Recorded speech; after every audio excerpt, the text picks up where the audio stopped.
Okay, so once you've created an account, I want you to head to upload.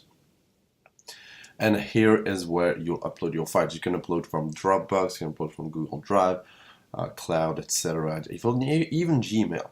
But now you do need a file to upload. So you can create files in all different formats. You can create PDFs.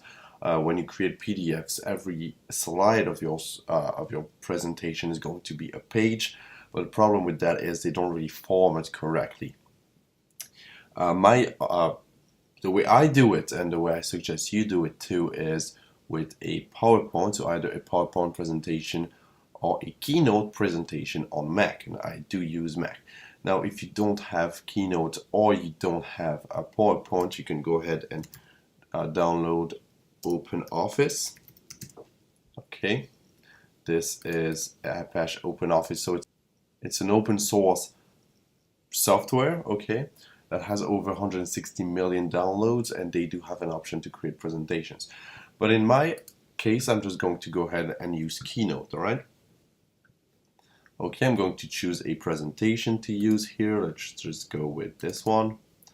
Click on open, okay. So there you go.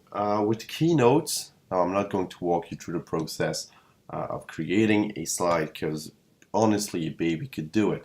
But I'm going to show you what's important to do. First off, your first slide is extremely important because that's basically the cover of your slideshow. So if you click twice, you get to create a slide and change the text. So hello everyone, it's going to be our first slide. Once you've done your first slide, you want, of course, to add images and make it look as good as possible. Go ahead and open a new diapositive. Let's take this one. And now what I want you to think about is to add clickable links in your presentation, because you really want people to go from Slideshare, right, the website Slideshare, all the way to your website. Because of course your slides are not really that important. You want to get clicks. And the way you add a link is very simple, but before I show you how, you need to know that you cannot add links within the first 3 slides of your presentation. Okay, so you would have to fill in this one, fill in this one, fill in this one, and then finally on the last slide, well, not the last slide, but the last for me, but basically the 4th slide, you can go ahead and add a link. This is what we're going to do. So click me.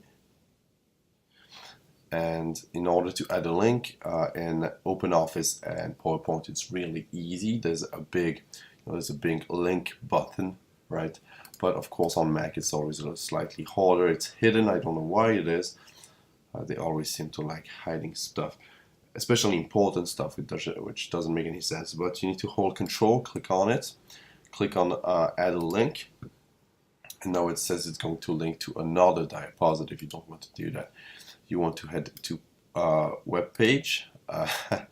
Well played, Apple. You know, nice try, but no, we don't want to link to Apple. We want to link, let's just say google.com. Okay, and just as an example, and then just click anywhere else, and that should do it. And now if you click on it, of course, it does open up google.com. Once that's done, what you need to do is you need to export the file into PowerPoint, because if you just save it like that, it won't be supported by Slideshare, unfortunately. So you need to head to File, Export to, and just go with PowerPoint, all right? PowerPoint, don't add a password or else it's going to bug the file. Click on Next, or you can name it File 1, for example. That's just going to be an example, then it creates the PowerPoint. Now once that's done, you want to head to Slideshare, all right, and upload the file 1. Now it says that it's not likely to be discovered in search. The reason for that is it really doesn't contain any keyword. That's an example file, but we're going to wait for it to upload, and then I'm going to show you exactly what to do to make sure that your slide gets discovered. Now, of course, the very first thing to do would be to go ahead and add keywords in the PowerPoint itself, but that's of course something that's up to you. And now I'm going to show you how to create a good description and a good title.